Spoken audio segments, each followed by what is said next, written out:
Gemini, the Focus Test 2026. Gemini, let's be honest. Madami kang sinimulan, konti ang tinapos. So ito ang balita, 2026 will not tolerate kalat energy.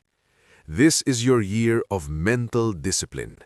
Hindi ka nawawalan ng ideas, ang kailangan mo ay follow through. Career-wise, this is a breakthrough year kung matuto kang pumili. Hindi lahat ng opportunity ay blessing. Yung iba, distraction lang. Kapag natutunan mong sabihin ang hindi, dun papasok ang totoong success. Money? Pwede kang kumita sa communication, writing, speaking, content, teaching. Pero huwag mong gastusin lahat sa curiosity purchases.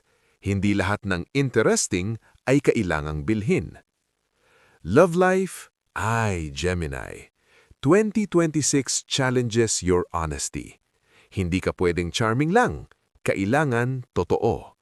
Kung single ka, you'll attract people who want depth, not games.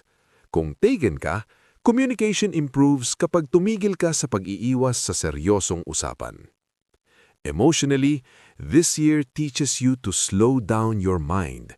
Hindi lahat kailangang i-process agad. Hindi lahat kailangang i-boost.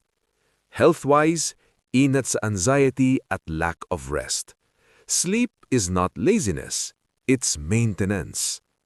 2026 message for Gemini. Hindi ka kulang ng galing.